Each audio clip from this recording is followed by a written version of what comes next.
Buenas noches. Damos la bienvenida a la Sociedad Peruana de Cancerología en este mes, el mes rosa de la lucha contra el cáncer de la mama. Tenemos un programa especial que es dirigido a esta enfermedad, uno de los principales cánceres en la mujer, tanto en el Perú como en el mundo entero. Es el cáncer de la mama.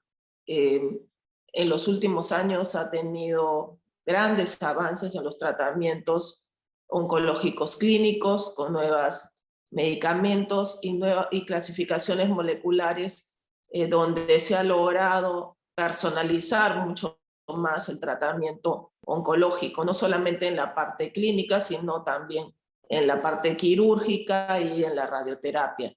Pero el día de hoy nos convoca un poco este espacio para mostrar un poco todos los avances en las nuevas terapéuticas, y para eso tenemos un panel de expertos, no solamente peruanos, sino internacionales, y agradecemos su participación el día de hoy en este evento académico, y para lo cual le pasamos la moderación al doctor Carlos Castañeda. Muchas gracias, Carlos, y gracias a todos los ponentes el día de hoy. Bienvenidos a todos. Gracias, Tatiana. Estoy acá moderando con mi amigo Sandro Casavilca. Gracias por tus palabras. Entonces creo que empezamos la actividad. Sandro, los dejo contigo. Muchas gracias. Bueno, muchas gracias a nombre de la Sociedad Peruana de Cancerología, ¿no? Vamos a iniciar este destacado panel, ¿no? Con el tema, ¿no? Beneficio de la inmunoterapia en el tratamiento de cáncer de mama triple negativo, estadios tempranos. A cargo del doctor Hugo Fuentes, médico oncólogo, director ejecutivo del Departamento de Investigación del Instituto Nacional de Enfermedades Neoplásicas, asistente del Departamento de Medicina y médico oncólogo CISB aliada, ¿no? Bienvenido, Hugo, te dejo en la palabra. Gracias. Hola, buenas noches. Gracias por la presentación. Voy a compartir. Ajá, muy bien. Bueno, entonces, ante todo, gracias por la invitación. Gracias a Merchardo por la invitación y gracias a la sociedad por la invitación a este evento tan importante que va a tocar temas variados y bastante relevantes para nuestro día a día con nuestro paciente.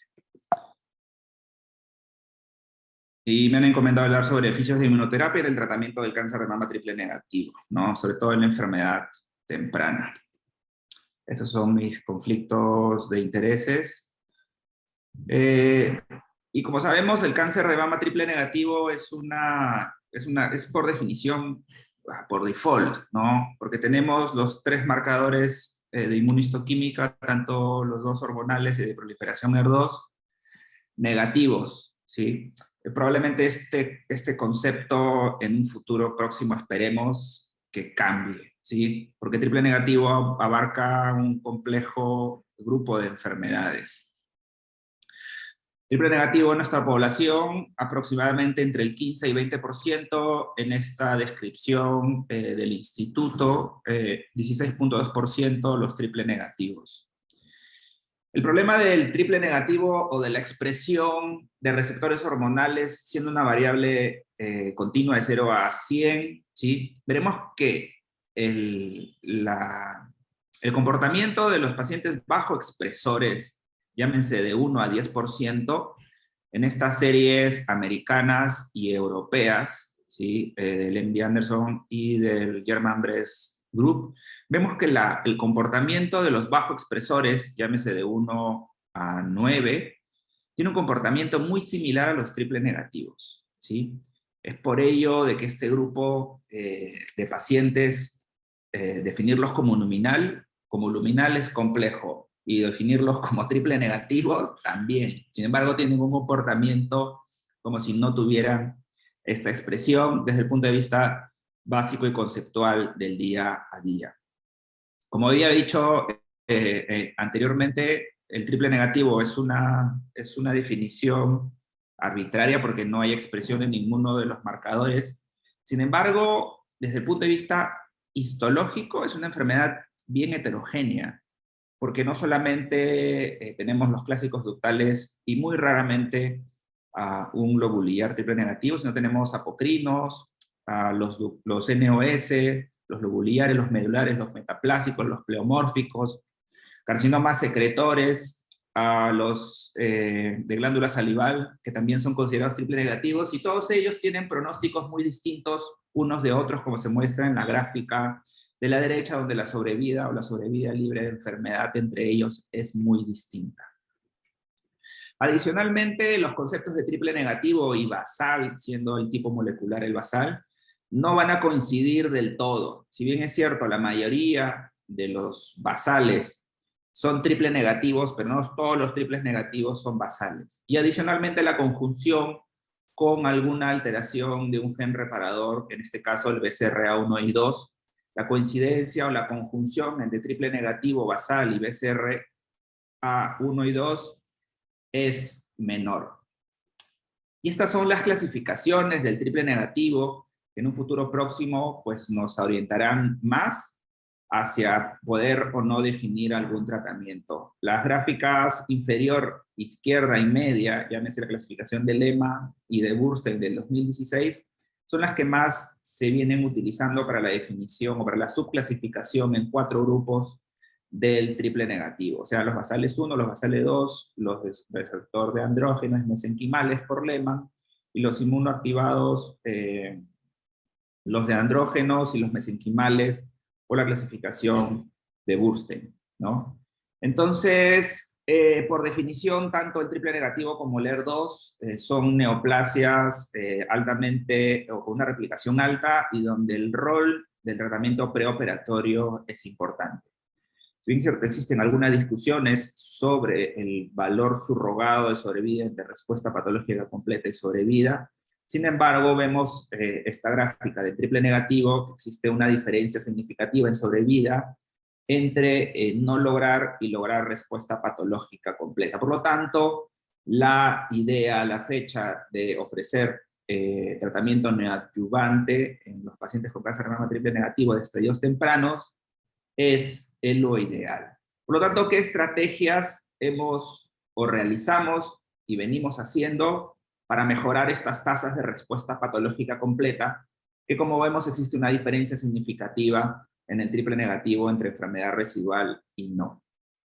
Con respecto a quimioterapia, para poder ver qué esquemas de tratamiento venimos utilizando, uno es que dosis densa de quimioterapia con antraciclinas, llámese el AC dosis densa cada 2 semanas, tiene un impacto en los pacientes que tienen receptores hormonales negativos, que es el caso de discusión del día de hoy, ¿no? De forma significativa. Por lo tanto, dosis densa es mejor que dosis convencional. Lo segundo es el uso de paclitaxel, es estándar en el uso de triple negativo con una diferencia significativa. Y lo siguiente es que, ¿cuál es la mejor forma de administrar este taxano? Como muestra en esta gráfica de este estudio fase 3 de triple negativos, la mejor forma de administración del taxano es semanal. Por lo tanto, antraciclinas, sí, idealmente dosis densa cada 2 semanas. Taxanos, sí, idealmente de pauta semanal, mejor que pauta cada 21 días. Secuencialidad o concurrencia.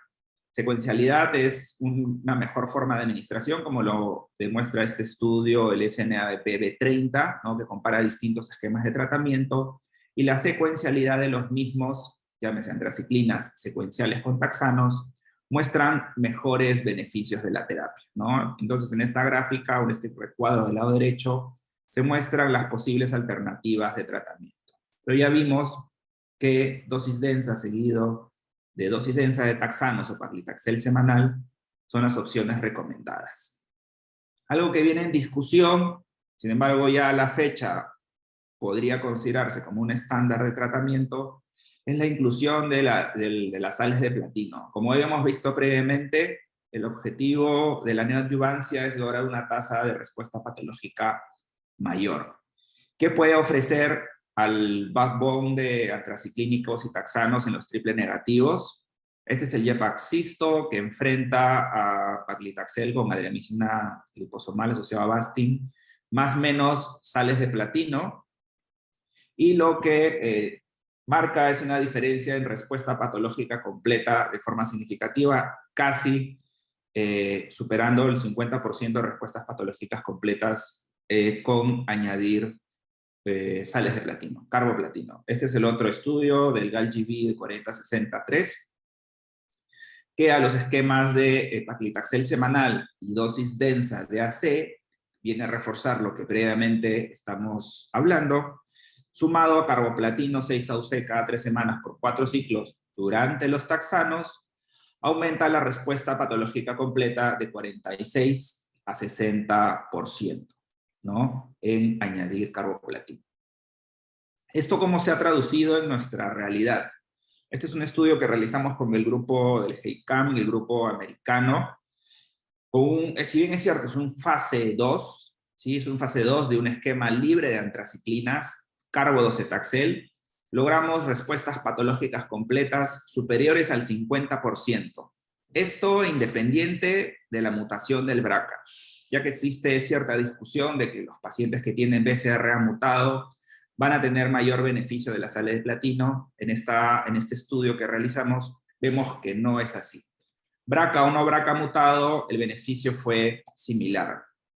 En este otro trabajo, en este otro abstract que se presentó en el ESMO de hace unos años, vemos que la proporción de nuestros pacientes triple negativos, la mayoría eran basales, ¿no? Como vemos más o menos en la torta, casi 3/4 de los casos eran basales, versus los no basales. ¿Y qué diferencia habrá? Pues que los basales tienen una proporción de respuestas patológicas completas muy superior a los no basales, ¿sí? Y esto se confirma por el RCB.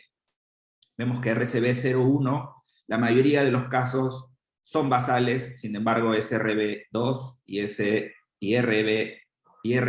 RCB3, la mayoría son no basales. Por lo tanto, en el futuro próximo, tener un no basal, tal vez se implemente alguna actitud terapéutica distinta al usar solo quimioterapia. En el ESMO de este año también presentamos la misma data con la clasificación del tipo negativo tipo 4 que le hemos presentado previamente, con nuestro mismo esquema de tratamiento neoadyuvante carbodocetaxel, ¿no?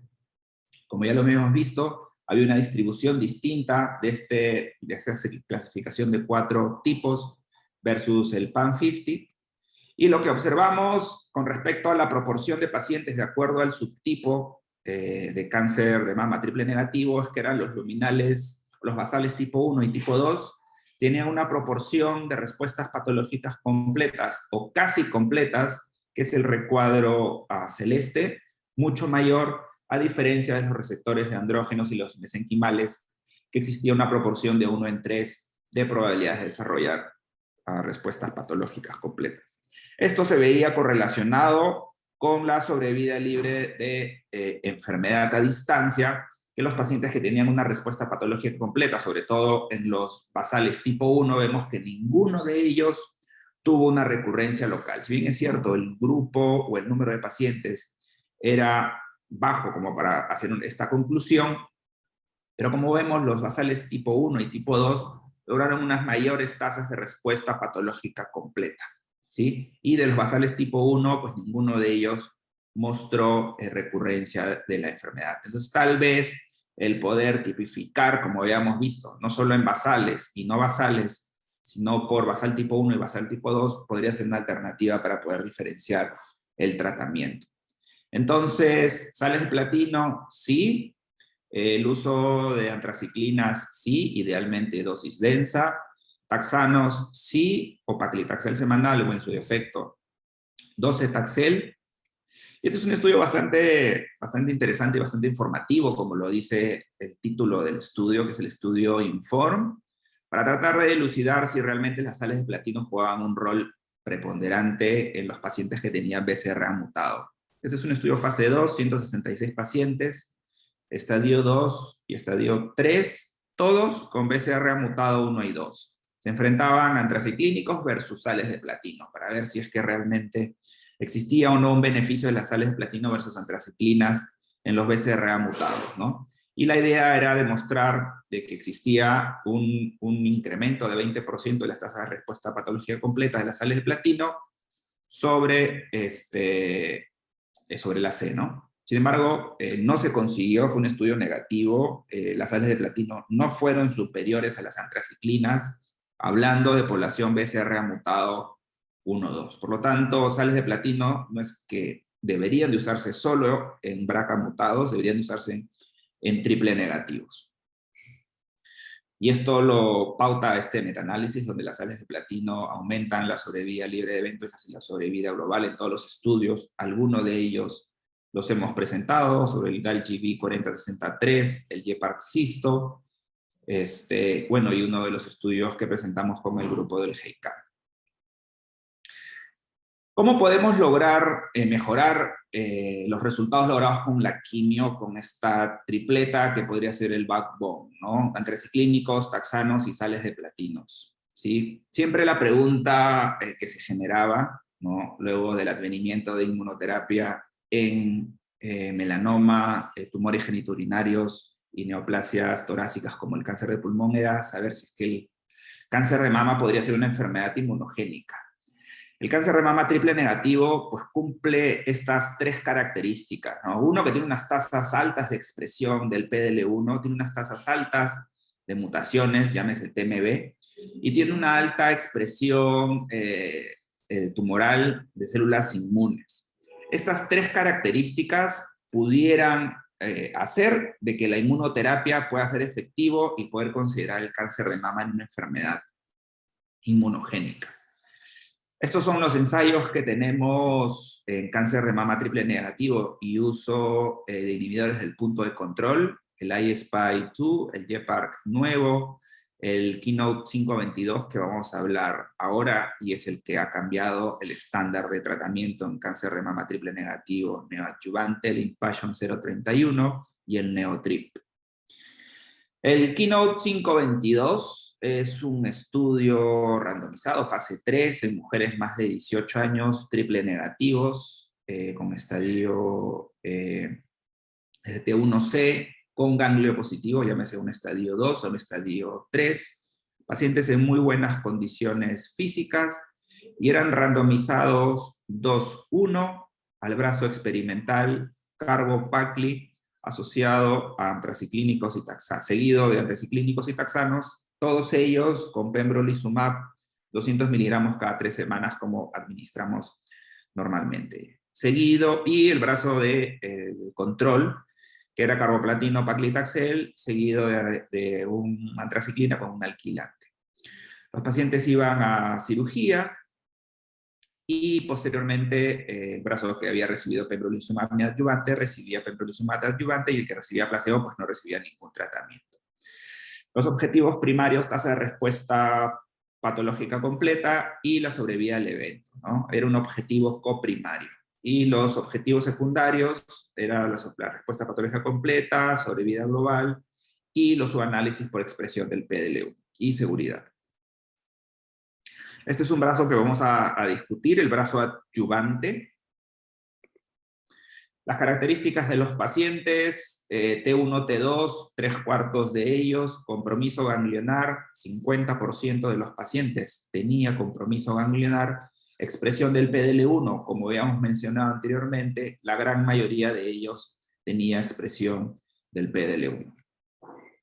Este era el primer objetivo. Tasa de respuestas patológicas completas, 64.8% versus 51.2%, con un delta de 13.6% en beneficio del brazo experimental de neoadjuvancia asociado a pembrolizumab. Por lo tanto, el primer objetivo primario cumplió.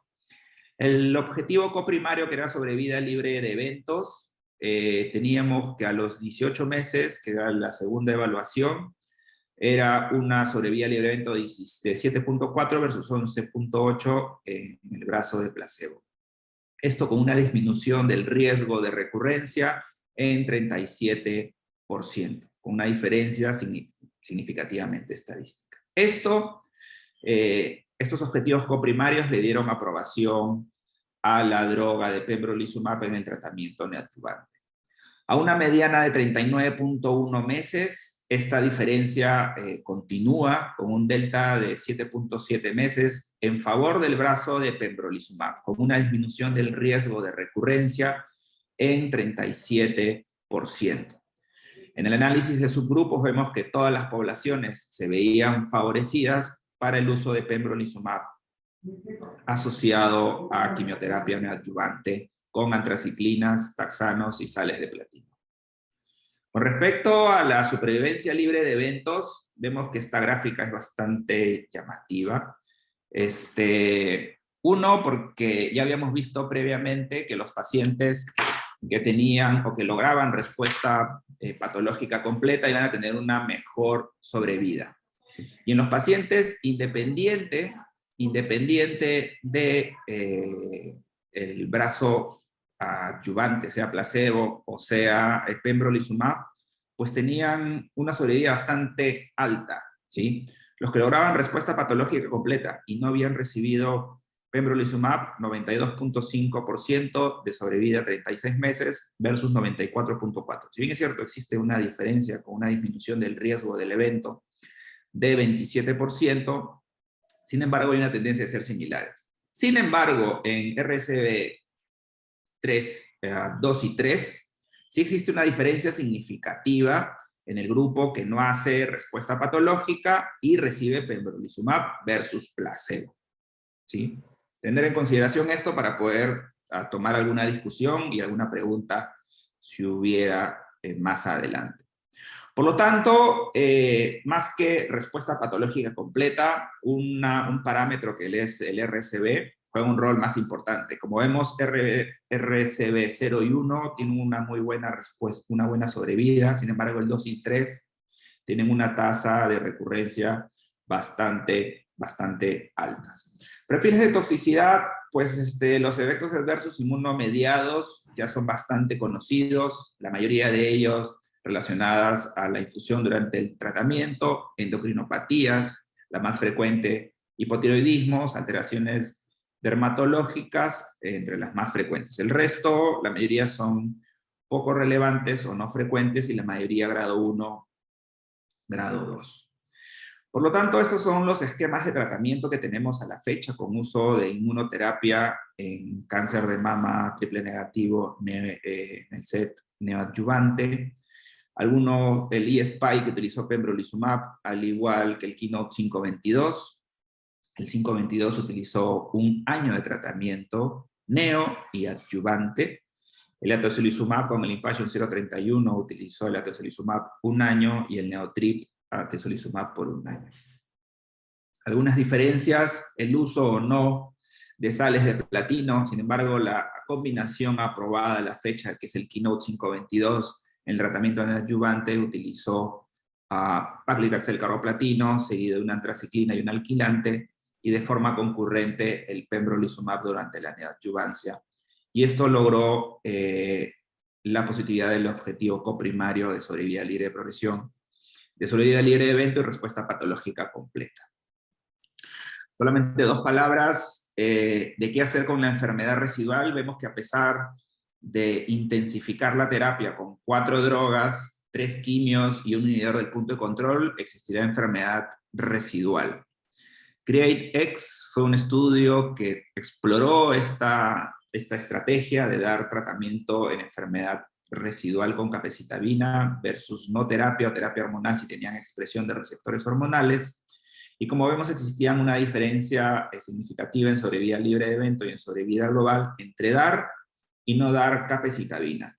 Y cuando vemos el grupo de pacientes negativos para expresión de receptores hormonales, el beneficio por hazard ratio era mucho mayor, con una disminución del riesgo de recurrencia de 42% en el grupo de receptores hormonales negativos. Es por eso que a la fecha se hace estándar del tratamiento el uso de capecitabina de forma adyuvante en el cáncer, en este tipo de enfermedad, ¿no? Este es un metaanálisis sobre el beneficio de capecitabina en cáncer de mama triple negativo. Como vemos, la mayoría de los estudios, y concluye este metaanálisis, un beneficio significativo con una disminución del riesgo de evento de 23% y 27% en sobrevida global. Este es un artículo bastante bonito e interesante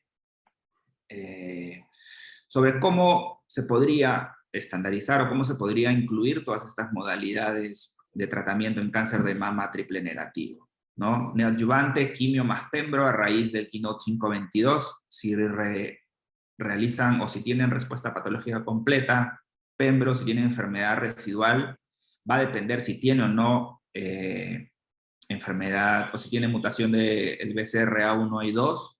Si es que es mutado, se le dará olaparib. En una de las siguientes charlas se hablará de ello y cuál es el real beneficio de usar a un inhibidor PAR en enfermedad temprana. Y si es no mutado, se podrá o no usar capecitabina de acuerdo al TREX asociado a pembrolizumab. Y esto es básicamente lo que venimos a comentar, ¿no? En los pacientes con tumores 2 centímetros a más o ganglios positivos, tratamiento neoadyuvante con quimioterapia asociado a pembrolizumab, cirugía, si es que logran respuesta patológica completa, pembrolizumab, yo le pondría aquí un signo de interrogación tal vez, lo podríamos discutir, sí. Si es un T1C, que es el punto de discusión siempre entre nosotros, el paciente va a neoadyuvancia, antraciclínicos, taxanos, y sales de platino, y la misma estrategia, si es que logra o no logra respuesta patológica completa, y los pacientes T1A deben de ir a cirugía primaria. Por lo tanto, el cáncer de mama triple negativo, como mencioné, es una enfermedad heterogénea con distintos patrones de mutación, perfil molecular, como hemos visto, y respuesta al tratamiento, si los dividimos en basales o no basales, o en los 4 grupos distintos por la clasificación de Lehmann o de Burstein, ¿no? El esquema básico o el backbone, a dosis densa de AC, paclitaxel semanal, más o menos, sales de platino, podríamos discutir también. Uso de pembrolizumab a la fecha es el estándar de tratamiento en adyuvancia porque cumple los objetivos coprimarios de respuesta patológica completa y de sobrevida libre de eventos. Enfermedad residual, capecitabina o olaparib son alternativas, en uno de ellos dependiendo de la mutación o no del BCRA1-2. Estas son preguntas que pudieran quedar para discusión en aquellos pacientes que logran respuesta patológica completa o tener un RCB 0 y 1. Es necesario seguir un inhibidor del punto de control, como lo pauta el Checkmate 522. Es posible combinar capecitabina o olaparib, como se mencionó en este paper donde estaba el doctor Tarantino y la doctora Toleini, más un inhibidor de checkpoint en adyuvancia, en aquellos que no logran respuesta patológica completa. ¿Qué opciones de escalamiento de tratamiento en adyuvante pudiéramos tener? Uso de biomarcadores para poder seleccionar una mejor terapia, en quienes se pudiera omitir la inmunoterapia y en quienes sería solo suficiente la inmunoterapia como tratamiento neoadyuvante. Y algo que viene cambiando en la historia del cáncer de mama es el uso de anticuerpos conjugados en la terapia adyuvante, sobre todo en los que tienen enfermedad residual luego de la terapia neoadyuvante. Eso era todo lo que tenía que mencionarles. Disculpe si es que he corrido un poco, pero traté de condensar toda la información que había para mostrarles el día de hoy. Muchas gracias. Muchísimas gracias a usted, doctor Fuentes, por su brillante exposición. Vamos a primero invocar, pueden realizar sus preguntas a través del chat, van a ser discutidas al final por la mesa de panelistas, ¿no? Y por el doctor Castañeda. Seguidamente vamos a continuar con el tema de terapias dirigidas en cáncer de mama triple negativo, estadios tempranos, a cargo de la doctora Silvia Nechosub. La doctora Silvia Nechosub, ¿no? Es médico oncólogo del Instituto Nacional de Enfermedades Neoplásicas y staff del Departamento de Oncología y Oncosalud. Es al actual presidente de la Sociedad Peruana de Oncología Médica, paz presidenta de la Sociedad Peruana de Mastología, máster en Oncología Molecular y Gestión de Salud, ¿no? Así como tiene un doctorado en Medicina. Que dejo la palabra a nuestra distinguida ponente, la doctora Inés Azul. Buenas noches, Silvia. Gracias, muchas gracias, Sandro. Muchas gracias a todos los presentes. Vamos a hacer una discusión un poco didáctica, porque así como en cáncer de mama triple negativo metastásico están apareciendo nuevas opciones de tratamiento, trasladar a la adyuvancia también es un ámbito un poco desconocido, ¿no?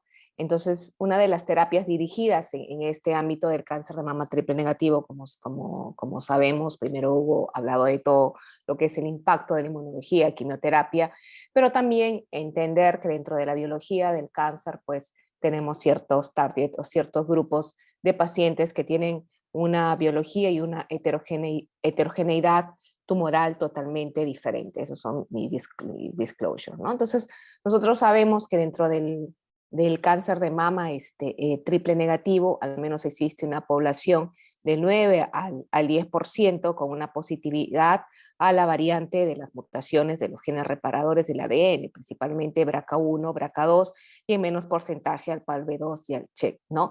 Pero también hay que tener en cuenta que dentro del estudio epidemiológico de la población peruana, esto llega a alcanzar entre el 10 al 15% de la población con esta mutación. Es decir, las terapias dirigidas en cáncer de mama triple negativo están prácticamente centradas en aquel grupo de pacientes que tienen la mutación BRCA. Sobre todo, los estudios son en enfermedad metastásica, pero ¿qué tenemos ahora en enfermedad temprana, no? También conocemos que dentro del cáncer de mama es la mutación genética más frecuente en todas sus variantes, está asociado con un cuadro clínico agresivo, ¿no? Y un cuadro biológico también muy diferente. En los luminales puede corresponder a un 10%, en los triple negativos en un 10 al 20%, y depende mucho de la etnicidad, de la raza y de la edad. Como decíamos acá, la población en Perú, la principal es la población del norte de Piura y Tumbes, con esta característica de mutación BRCA. También hay que entender que dentro de la historia de las neoplasias y dentro de la historia del cáncer de mama, la mutación BRCA pues es una mutación importante, no solo en el tratamiento, sino en el cambio de la historia de esta enfermedad, ¿no? Va a acoger a población muchas veces muy jóvenes con enfermedad agresiva, va a cambiar las opciones de tratamiento y también se va a convertir en una posibilidad de beneficio de tratamiento target, como vamos a revisar hoy el estudio Olimpia, que ha permitido la aprobación de los inhibidores PAR en este tipo de patología. Entonces, esto ya lo sabemos, ¿no? Que el gen BRCA mantiene la estabilidad genómica, ¿no? Y a través de la recombinación homóloga. Pero es importante conocer que la mutación BRCA o aquellos genes de reparación que pueden influenciar dentro del desarrollo, dentro del tratamiento de cáncer mama triple negativo, corresponde a un mínimo porcentaje, ¿no? Tenemos alteraciones, por ejemplo, a nivel de transcriptomas, de proteomas, de la genómica, de la epigenómica, y como el doctor Fuentes hablaba también de la respuesta inmune inflamada, excluida o desierta, ¿no? Entonces yo me voy a dedicar a esta parte, la relación de los blancos terapéuticos en esta población que corresponde al 10 y 20%, que tiene la mutación principalmente de la línea germinal, siendo una enfermedad temprana, ¿no? Entonces, la historia de los PAR inhibitors que inicia en cáncer de ovario, ya conocemos pues que van a permitir reparar aquel daño propio de las fibras del ADN, ¿no? Que permiten que una célula pueda supervivir totalmente. Esto lo vamos a pasar directamente. Entonces, este es un estudio interesante. Vamos a dar solo algunos tips porque tenemos 2 charlas adicionales. Este es un estudio muy interesante, es el Olympia, que ha permitido la aprobación de la adyuvancia de los inhibidores PARP en cáncer de mama triple negativo con mutación germinal BRCA1 o BRCA2. Entonces, este estudio es tanto para hombres o para mujeres que tengan esta mutación, que al menos hayan completado el tratamiento adyuvante, neoadyuvante. Entonces, el grupo que era totalmente triple negativo tenía que haber recibido terapia neoadyuvante sin respuesta patológica o terapia adyuvante, pero que haya sido mayor de una N1 o un T2, ¿no? Y el siguiente grupo era el grupo luminal, que también no había alcanzado respuesta patológica, ¿no? O que también que hayan recibido un tratamiento adyuvante con mayor o 4 de ganglios positivos. Y los dos brazos eran estratificados según el estatus del receptor hormonal, el tratamiento previo y si estaba basado el tratamiento previo en platino o no platino. Y como es un tratamiento, un estudio de adyuvancia, el endpoint primario es sobrevida libre de enfermedad invasiva y los secundarios sobrevida libre de enfermedad a distancia, sobrevida global y seguridad, ¿no? Entonces un brazo a olaparib por un año y versus placebo. Las características de los pacientes son súper interesantes, ¿no? Porque cuando hablamos de las mutaciones, sabemos que en cáncer de mama predomina BRCA1, en ovario BRCA2, próstata BRCA2. Y asociación es la frecuencia mínima. En BRCA1, prácticamente 73% de los pacientes habían recibido quimioterapia neoadyuvante o adyuvante, 50-50%. La mayoría de regímenes eran con taxanos, y el grupo de la población premenopáusica, que coincide con este grupo de mujeres jóvenes, correspondía al 60%. Triple negativo propiamente 80% y pacientes luminales correspondía al 17%. Cuando nosotros hablamos de las características balanceadas, y acá vamos a ver cómo se ha comportado principalmente el perfil de esta población con la mutación, nuevamente BRCA1 70%, BRCA2 casi 30%, la asociación de ambos es menos del 1%, y el grupo de enfermedad en mujer premenopáusica 62%, como los mencionábamos, ¿no? La bilateralidad solo estuvo en un 4%. Entonces, cuando analizan los datos en relación a sobrevida libre de enfermedad invasiva, ¿qué diferencias tenemos? Cuando hacemos el seguimiento a los 3 años, tenemos acá 89, ay, perdón, se me pasó, ¿no? La diferencia, tenemos una disminución de riesgo de muerte de prácticamente el 42%. ¿No? La delta de diferencia entre aquellas que reciben olaparib y no corresponde a un 9%. Cuando hacemos el análisis por subgrupo a beneficio de un placebo o de olaparib, todos a beneficio de olaparib, independientemente de adyuvancia, no adyuvancia, estatus hormonal, ¿no? O la mutación. Lo que nos puede a nosotros decir indirectamente que aquel definición o no de sobrevida libre de infiltración invasiva está dada solo por la mutación, mas no por las características adicionales, porque todos son a favor, ¿no? Entonces, intentar buscar un subgrupo, pues no lo tenemos. Cuando uno habla de reducir el riesgo de enfermedad invasiva, como ve nuevamente acá, disminuía el riesgo de muerte en un 42%, como ya lo habíamos señalado. Cuando nos trasladamos a la sobrevida libre de enfermedad, que era el endpoint secundario, también disminución de riesgo de muerte en el 43%, ¿no? Y entonces, la conclusión hasta acá es que hay una mejoría significativa cuando la paciente recibe adyuvancia con olaparib, ojo, en aquellos pacientes mutados. Y la sobrevida global prácticamente es una copia de las sobrevidas globales que existen en aquellas adyuvancias, ¿no? La delta, a medida que pasa el tiempo, discretamente se separa o discretamente se consolida. Entonces, acá en el segundo análisis iterín vemos que hay cuando luego han hecho crossover, ¿no? que hay una delta de aproximadamente 3.4 de diferencia. Entonces, el beneficio podría decirse que lo tenemos en sobrevida libre de enfermedad invasiva, ¿no? Y sobrevida, es estadísticamente significativo, pero es importante tenerlo en cuenta que este es un grupo de pacientes BRCA mutados. Entonces uno dice, bueno, es poco la diferencia, pero es importante porque 3.4 puede marcar la cura del paciente, ¿no? Y aquel grupo que no recibe, pues, y si desarrolla enfermedad metastásica, todos los tratamientos que vemos van a ser solo a título sintomático.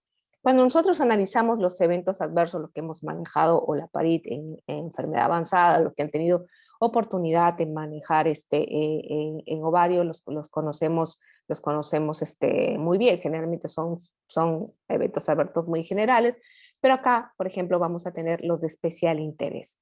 Neumonitis, ¿no? La aparición de un nuevo primario, ¿no? O alteraciones de síndrome mielodisplásico.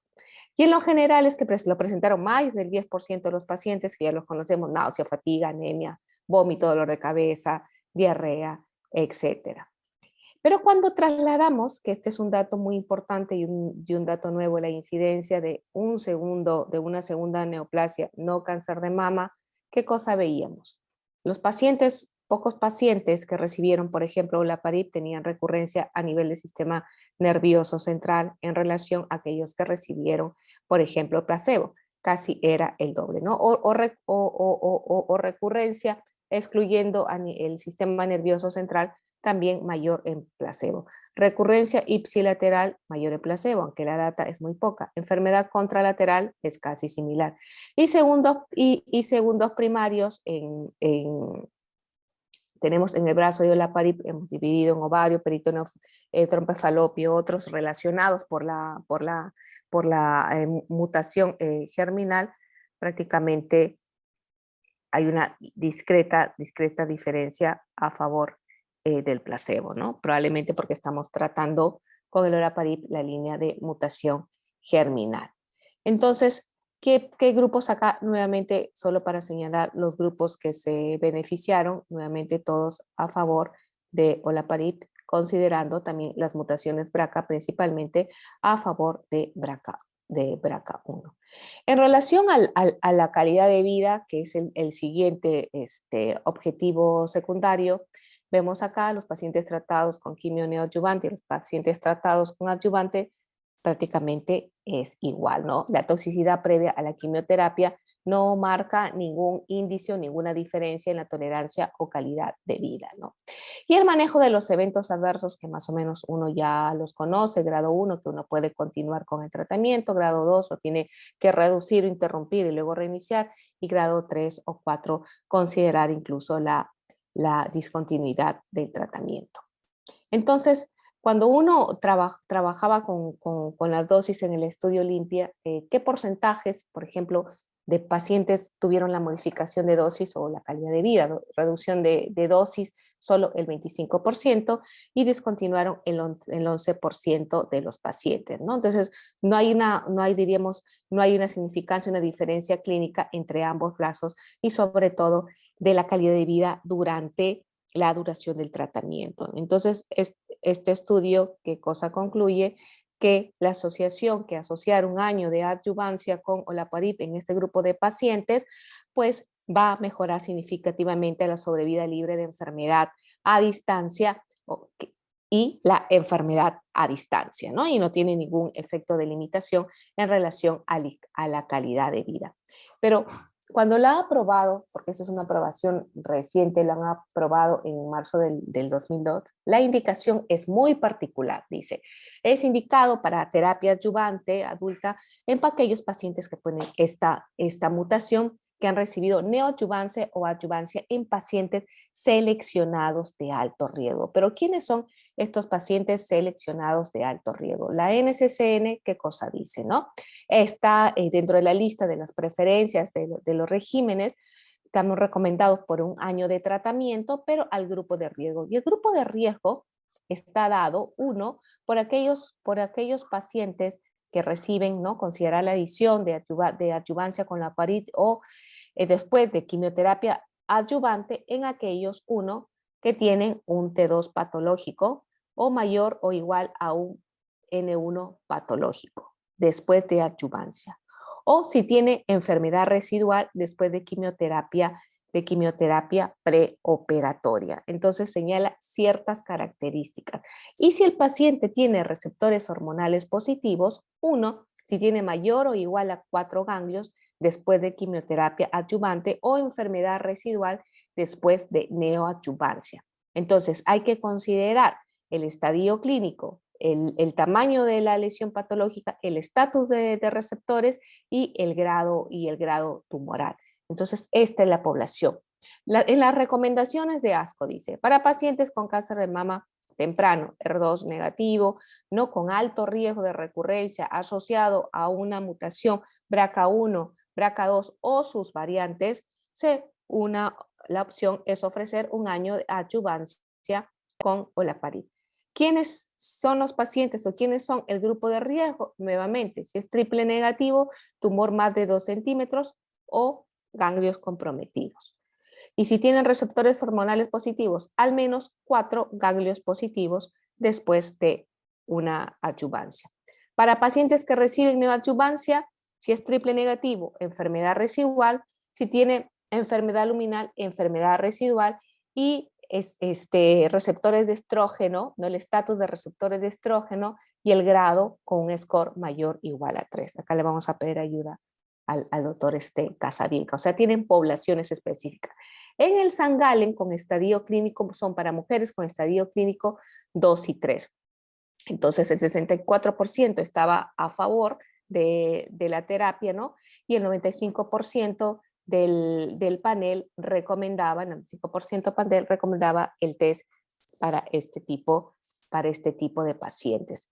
Pero dando un paso más adelante, hay que entender que no solo son las guías de tratamiento, sino son las guías de qué tipo de marcador yo voy a testear, cómo voy a testear el BRCA y cómo voy a centralizar. Entonces, ¿qué cosa dicen ellos? ¿No? El BRCA para cáncer de mama triple negativo para cualquier edad, para pacientes hombres con cáncer de mama o aquellos que tengan un criterio de enfermedad personal o familiar o cuando consideremos olaparib como terapia adyuvante. Esos son los criterios para pedir la mutación. Entonces, cuando yo tengo una paciente joven, una paciente con cáncer de mama triple negativo que ha recibido neoadyuvancia, adyuvancia, etc. Entonces, ¿a quiénes yo debo testear? Debo testear, 1, a las pacientes que tengan un diagnóstico de cáncer de mama triple negativo a cualquier edad, ¿no? Que me va a servir de histología triple negativo, aquellos pacientes que tienen, por ejemplo, un cáncer lobulillar con historia personal o familiar, a todos los pacientes que tengan cáncer de mama, ¿no? Y en aquellos que tienen, por ejemplo, historia familiar de cáncer de mama, que tengan algunos de estos criterios, que hayan tenido, que haya sido a lo menor de 45 años, que haya sido entre los 46 y 50 años con historia familiar, con historia múltiple de cáncer de mama, etc. Entonces, estas son las recomendaciones de la NCCN, pero también tenemos el consenso, el consenso europeo de criterios para realizar la mutación, ¿no? Pero hasta ahora, toda paciente menor de 50 años con cáncer de mama triple negativo debe realizarse sí o sí la mutación, o cualquier paciente que tenga una enfermedad luminal también en edad joven, o cualquier paciente que tenga una de estas historias o antecedentes familiares o personales. Entonces, no solo damos el tratamiento como adyuvancia, sino también hay que trabajar directamente con la unidad de genética para el consejo de la enfermedad hereditaria o no solo de las potenciales segundas neoplasias a nivel del sistema ginecológico. Entonces, no solo tenemos que dar el tratamiento, tenemos que entender qué significa el test, las consideraciones familiares y las consideraciones personales de cada paciente. Entonces, para terminar, me había pedido tomar solo 12 minutos. Esto es un poco lo que presentaba también Hugo, el futuro del cáncer de mama triple negativo, ¿no? T1CN0 o un T2 mayor o igual de 2 centímetros, cualquier N, si ambos van a neoadyuvancia con quimio o a neoadyuvancia con pembrolizumab, cirugía, el que no tiene respuesta patológica completa y tiene BRCA mutado va a olaparib, y aquel que no tiene respuesta patológica completa y tiene BRCA mutado, también va a olaparib. Entonces, todo paciente que tiene BRCA mutado y no alcanza respuesta completa iría a adjuvancia. Y todo paciente que ha recibido adjuvancia previamente tiene que tener los criterios de riesgo que ya hemos conversado. Entonces, tener una nueva alternativa que mejora la sobrevida libre de enfermedad invasiva y la sobrevida libre de enfermedad en un grupo poblacional joven impacta no solo en la calidad de vida del paciente, sino en el futuro de este grupo de pacientes, mujeres jóvenes. Entonces, yo creo que este estudio Olimpia nos enseña varias cosas. Primero, no todas las pacientes triple negativos son iguales, existen subgrupos específicos. Tercero, tiene que estar asociado a un manejo y un control con el genetista, ¿no? Y cuarto, se abren nuevas alternativas para este grupo de pacientes con BRCA mutado. Muchísimas gracias. Estoy en tiempo. Muchas gracias, doctor Mesusub. Exactamente. Preciso. Y una excelente conferencia. Bien, para desarrollar nuestro próximo tema, que es eribulina, perfilado de pacientes en cáncer de mama triple negativo avanzado. Contamos desde Argentina con la presencia del doctor Fernando Petracci, ¿no? Él es médico oncólogo, especialista en cáncer de mama, magíster en oncología molecular y miembro de la unidad de mastología del Instituto Alexander Fleming de Buenos Aires, Argentina, así como docente adjunto. Bienvenido, doctor Petracci, y lo dejo en la palabra. Gracias. Está sin voz, tiene que activar su micrófono. Muy bien, ahí está. Muchísimas gracias, bueno, por la invitación y excelentes charlas y bueno, me toca a mí presentar. ¿Están viendo la presentación ahí? Aún no, autor. Un minuto. Ahí va. Ahora creo que sí, ¿no? Listo, listo. Está compartiendo. Perfecto. Bueno, me toca a mí hablar un poquitito de enfermedad avanzada. Silvia y Carlos hablaron del manejo de triple negativo en enfermedad neoadjuvante, guiada por inhibidores de checkpoint y guiada por mutación de BRCA. Me toca a mí hablar de enfermedad avanzada, y bueno, creo que vamos a poder abrir la discusión posterior. Claramente, como decíamos, hoy en día lamentablemente la definición de cáncer de mama triple negativo está basada en los datos de inmunistoquímica, ausencia de expresión de receptor de estrógeno y progesterona, y la primera y segunda línea están determinadas por dos biomarcadores que son la expresión de PDL1, que es 30-40% de los pacientes, y la mutación germinal y o somática de BRCA1, BRCA2 en 5 a 12% de los pacientes. Aproximadamente en un 7% hay una concurrencia de expresión de PDL1 y mutación de BRCA, que vamos a ver qué hacemos después para indicarles el tratamiento. Claramente a toda mujer u hombre con cáncer de mama metastásico o cáncer de mama locorregional no operable, HER2 negativo, esto ya sea luminal o triple negativo, tenemos que solicitarle el perfil al menos de secuenciación BRCA1 o BRCA2, al menos germinal. Y claramente tenemos distintos tipos de situación de enfermedad, en el cual tenemos enfermedad ósea exclusiva, enfermedad visceral, oligometastásica o con múltiples sitios, o pacientes que están en crisis visceral, ¿no? Si vemos del lado derecho es el perfil típico de los tumores triples negativos, en los cuales tenemos enfermedad visceral oligometastásica, puede ser de nuevo, puede ser a la recaída, puede ser que tengamos que identificar no un subtipo, sino una diferencia de expresión, si es un cáncer de mama triple negativo de nuevo, o inicialmente fue un receptor normal positivo y dejó de expresar receptores y a la biopsia de hígado viene un tumor triple negativo, o es un triple negativo HER2 low. Todo esto lo tenemos que tener en cuenta al momento de decidir qué estrategia de tratamiento. Y claramente el objetivo de cada una de estas situaciones es distinto. Un paciente oligometastásico, vamos a ofrecer un tratamiento y probablemente algún tratamiento loco regional de la enfermedad metastásica.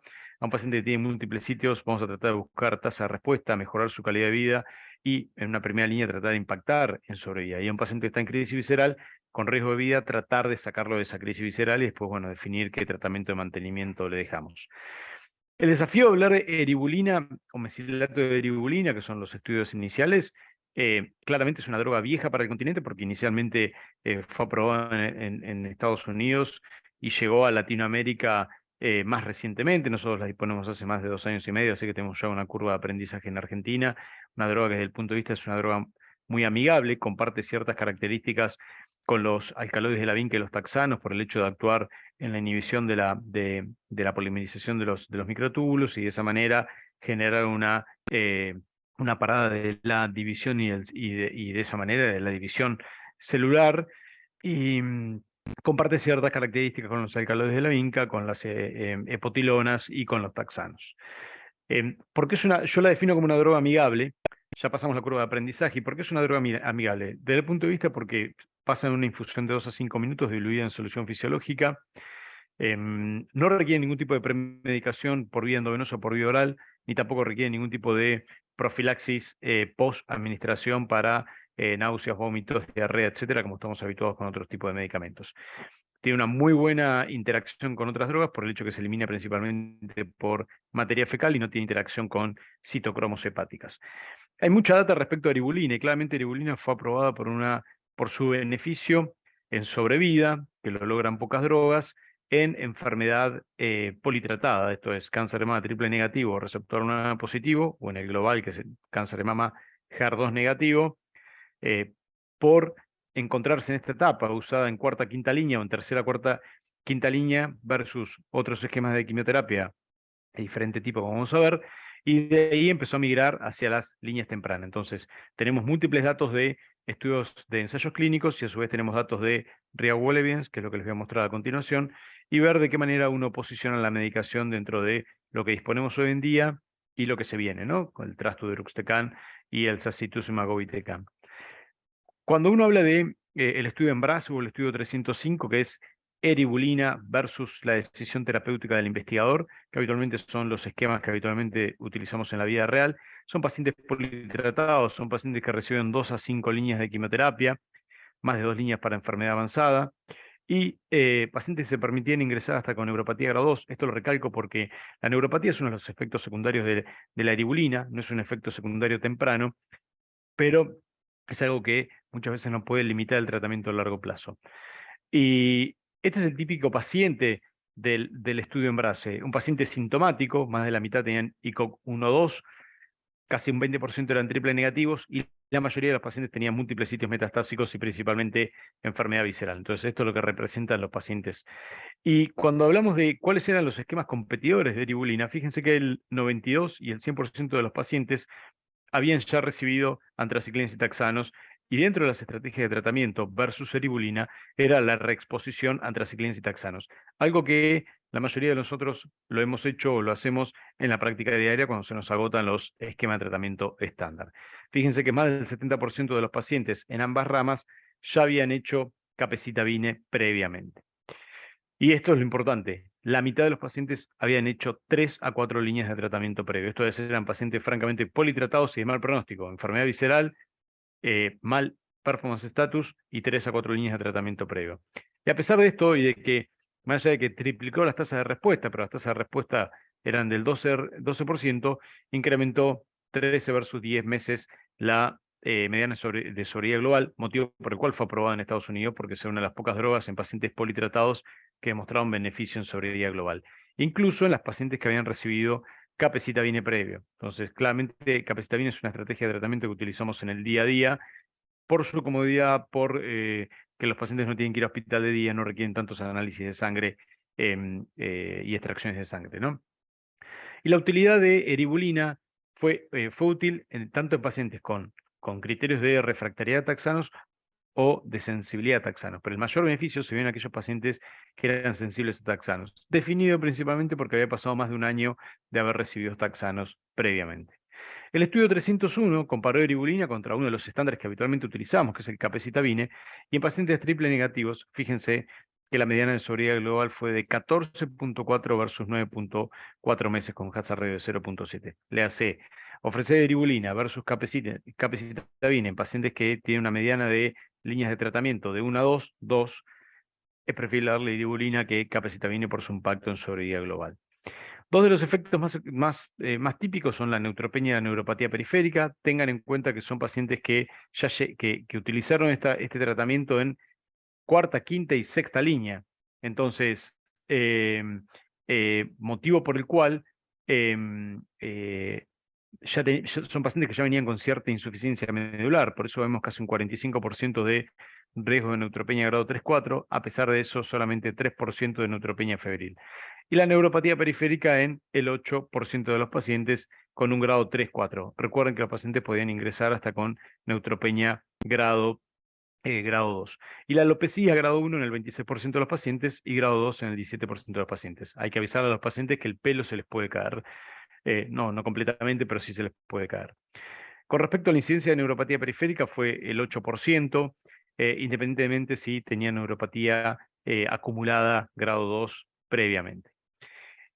¿Cuánto fue la discontinuación de tratamiento con todas estas drogas, ya sea cuando hablamos de pembrolizumab, olaparib e incluso con eribulina? La posibilidad de continuar el tratamiento, y claramente en la vida real para todas las drogas es mucho menor, pero ronda aproximadamente el 13% y menos del 1% por neutropenia y menos del 5% por neuropatía periférica.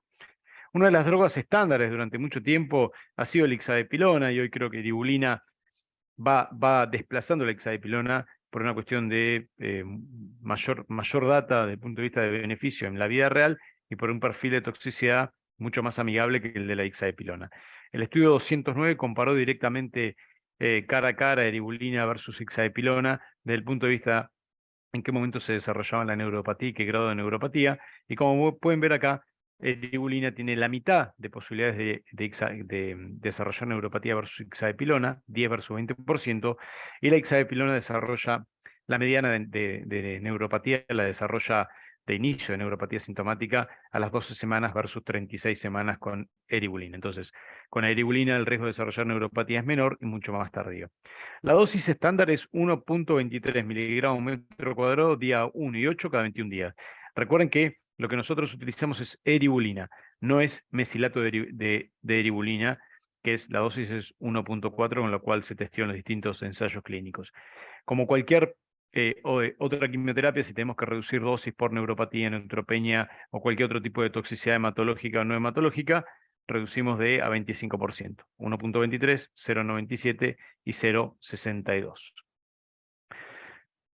Hay un lindo metaanálisis en el cual se utilizaron estudios, ensayos clínicos y estudios de corte, en los cuales se comparaba eribulina versus esquema de quimioterapia sin eribulina, y se evaluó sobrevida y neutropenia y neuropatía. Y se vio que aquellos esquemas de tratamiento en los cuales se utilizaban eribulina impactaban en sobrevida global versus utilizar quimioterapia no basada en eribulina, y utilizar eribulina en este metaanálisis no impactaba en el incremento de neutropenia o de neuropatía periférica, comparativamente con otros esquemas de tratamiento.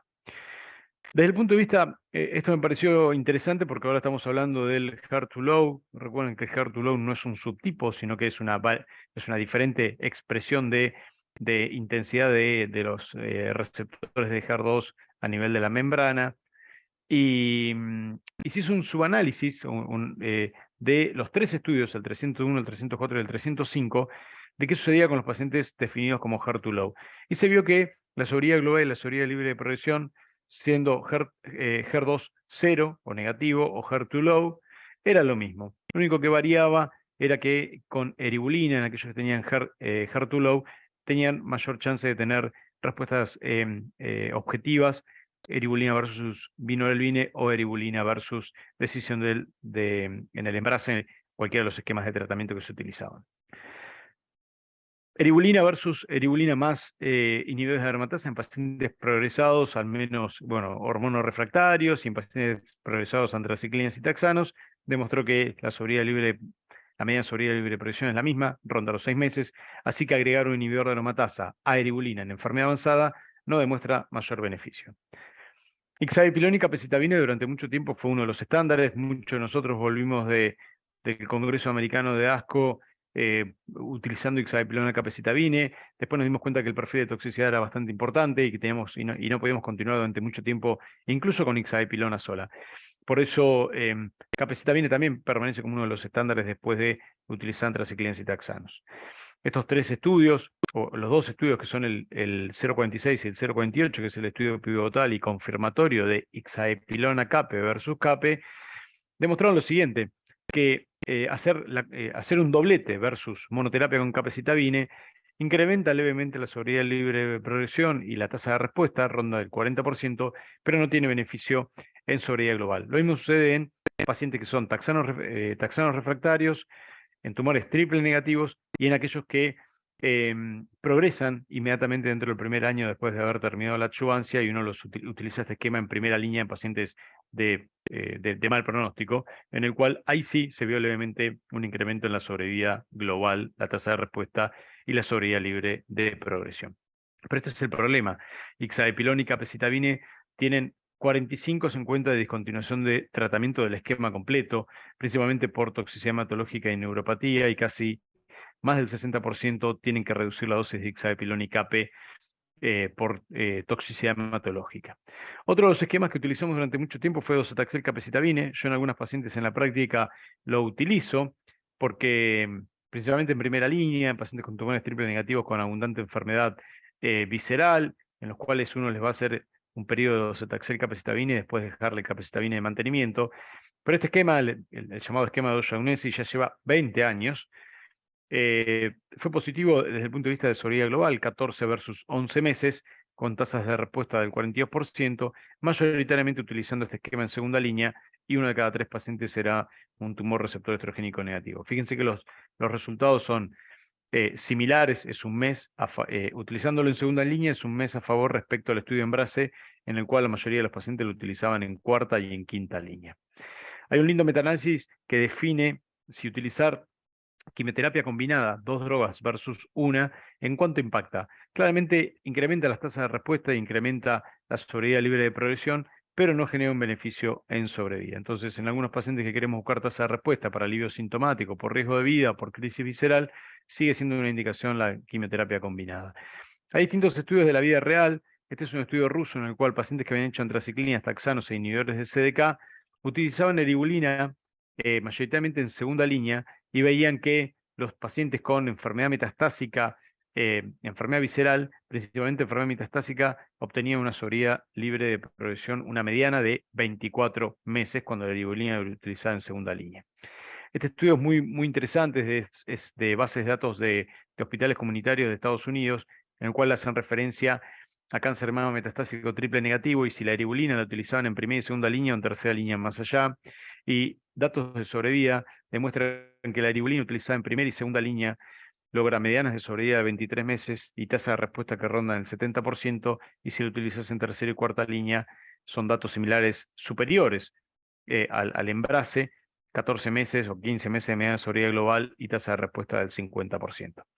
Este es un estudio interesante el cual compara también en la vida real eribulina, gemcitabina y capecitabine cuando vos lo utilizás en tercera línea. La mayoría de los pacientes, más de la mitad, utilizaban eribulina, y 1 de cada 4 pacientes era un tumor triple negativo. Y fíjense que las medianas de sobrevida global en tercera línea eran 7 meses para eribulina, 5 meses para gemcitabine y 3 meses para capecitabine. Otra de las preguntas que muy probablemente lo va a responder la vida real, los datos de vida real y no estudios y no ensayos clínicos, es cuál va a ser el rol de eribulina después de la inmunoterapia, o cuál es el rol de la eribulina después de trastuzumab o sacituzumab govitecan. Entonces, es un pequeño estudio en el cual más de 90 pacientes que hicieron eribulina posterior a tesolizumab o posterior a sacituzumab govitecan, de los cuales 3/4 partes eran tumores triple negativos y 3/4 partes utilizaban eribulina en segunda línea. Y lo que se vio que a 5 meses la mediana de discontinuación del tratamiento, pero 1 de cada 3 pacientes continuaban tratamiento al año de tratamiento, ¿no? Y a los 2 años, la mitad de los pacientes se encontraban vivos desde que habían utilizado eribulina. Entonces, datos de la vida real que nos dice que si el paciente está en condiciones, uno podría ofrecerle eribulina a la progresión. Previamente hablaron de los HER2-low receptores hormonales negativos, y bueno, el estudio DESTINY-Breast04 incluyó un escaso número de pacientes, pero la aprobación es para el total. HER2-low receptor positivo o HER2-low receptor negativo, pero 60 pacientes eran receptores hormonales negativos. Hay que tener en cuenta esto, que la mediana de quimioterapia era de 1, entonces el DESTINY-Breast04 representa pacientes en enfermedad metastásica, pero enfermedad temprana. Y esto es lo que me gusta recalcar, que la mitad de los pacientes en la rama de control hicieron eribulina como opción de tratamiento. Tasa de respuesta claramente superiores con trastuzumab, por eso motivó la rápida aprobación, 50% con 62% de beneficio clínico, y un incremento de 5 meses de la sobriedad libre de progresión y casi 10 meses de la sobriedad global. El otro escenario es el sacituzumab govitecan, en el cual también en tumores triple negativos politratados, acá sí, fíjense que la mediana de quimioterapia fue de 4, similar a el estudio EMBRACE, y las tasas de respuesta realmente fueron 1/3 para sacituzumab versus otros esquemas de tratamiento y 45% beneficio clínico. Y en los pacientes que no tenían metástasis cerebrales, había tanto beneficio en sobriedad libre de progresión como beneficio en sobriedad global. Entonces, si uno compara los estudios, fíjense, el estudio EMBRACE, eribulina, la mediana de líneas de quimioterapia era 4, y la sobriedad global, la mediana fue de 13. En el estudio ASCEN, también con una mediana de líneas de quimioterapia de 4, la tasa de respuesta fue del 35%, y las medianas de sobriedad global fue de 12, esto es inferior a la obtenida en el EMBRACE ante una misma indicación de quimioterapia, y el DESTINY, las tasas de respuesta fueron del 50%, pero con una mediana línea de quimioterapia de 1, esto es, el DESTINY representa más los pacientes que utilizaron quimioterapia en forma temprana, logrando mediana de sobriedad de 12 meses, fíjense, 12, 12 y 13 meses. Sumado a los datos de la vida real, esto queda así. Eribulina se lo utilizan en cuarta, quinta, sexta línea, las tasas de respuesta son del 10 al 50%. Lo esperable es una mediana de sobriedad libre de progresión de 3 a 4 meses y medio, y lo esperable es un impacto en la sobriedad global de 10 a 16 meses. Migrando a datos de enfermedad metastásica temprana, primera y segunda línea, las tasas de respuesta pueden ser hasta el 70%, con medianas de sobriedad global de 7 a 10 meses, y medianas de sobriedad libre de progresión y medianas de sobriedad global de hasta 21 o 23 meses. ¿Cómo quedaría el algoritmo de manejo de cáncer de mama triple negativo, incluyendo la mutación HER2? Lo primero que hay que preguntar si es PL1 positivo o PL1 negativo, si recibió antraciclinas taxanos en neoadjuvancia y adjuvancia, y cuánto fue el intervalo libre de tratamiento de quimioterapia, si fue de menos de 6 meses o de 12. Y después va a depender de qué testeo le hagamos, si le hacemos testeo de PDL1 por SP142 o 22C3. Habitualmente hoy nosotros vamos por esta rama, por los datos más sólidos de pembrolizumab. Utilizamos pembro más taxanos si el intervalo libre de recaída es más de 12 meses, o pembro más carbogemcitabina si recae en menos de un año. Claramente los inhibidores PARP, ya sea olaparib o talazoparib, entran en segundo lugar. Podríamos discutir después, cuando abramos la discusión, qué sucede en pacientes que son PL1 positivos y PARP mutados, qué usar primero. Docetaxel, paclitaxel, eribulina o carboplatino, va a depender del subtipo, si son BRCA mutados o no, si tenemos acceso a inhibidores PARP o no, pero fíjense que las medianas de sobriedad libre de progresión, las medianas de sobriedad global son similares, un poquito mejor para el paclitaxel en la rama del KEYNOTE 355. Taxanos con antiangiogénicos, quimioterapia combinada o no, sacituzumab govitecan en pacientes politratados, y muy probablemente ingrese el trastuzumab en una segunda línea, o en aquellos pacientes que tienen una recaída temprana en menos de 6 meses, probablemente se posicionen en primera línea y dejemos la eribulina o el resto de las drogas a la progresión. Bueno, muchísimas gracias y espero no haberme pasado de tiempo, y bueno, me sumo a la discusión con ustedes. Muchas gracias, doctor Petracci. Definitivamente está usted en tiempo.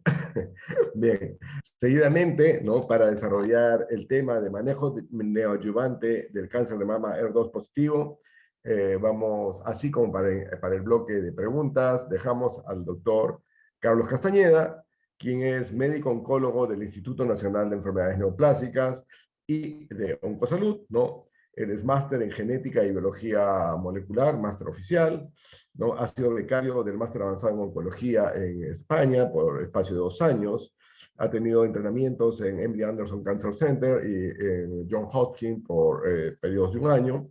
Investigador asociado a UXUR y, bueno, conocido por sus múltiples publicaciones en este tema. Bienvenido, doctor Castañeda, lo dejo en la palabra.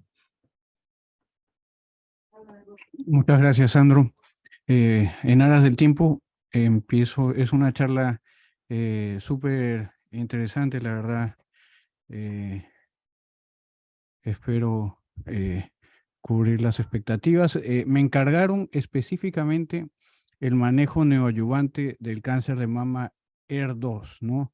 Que realmente es tremendo tema, no es tan corto como se podría pensar. Lo he dividido en 4 partes: definiciones, respuesta a patología completa, terapia estándar, biomarcadores, uso de antraciclinas y enfermedad residual.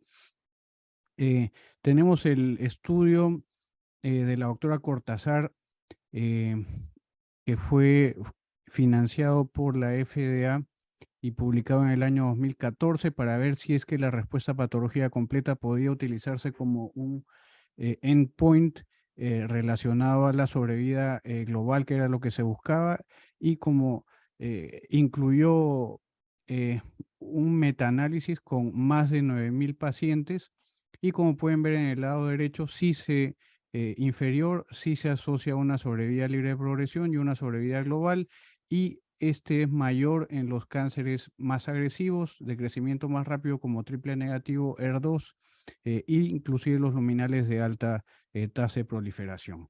Luego esto lo he sacado de un artículo de la doctora Picard, en el cual ella indica que todo lo que encontremos asociado a la respuesta patológica completa, lo ideal es llevarlo a la sobrevida en forma transversal, un estudio por otro, ¿no? Inicialmente el estudio que siempre nos habla del doctor Gómez, el estudio Aberdeen, que demuestra que la secuencia de taxanos luego antraciclinas mejora la sobrevida, las tasas de respuesta, y esto se asociaba a un incremento en la sobrevida.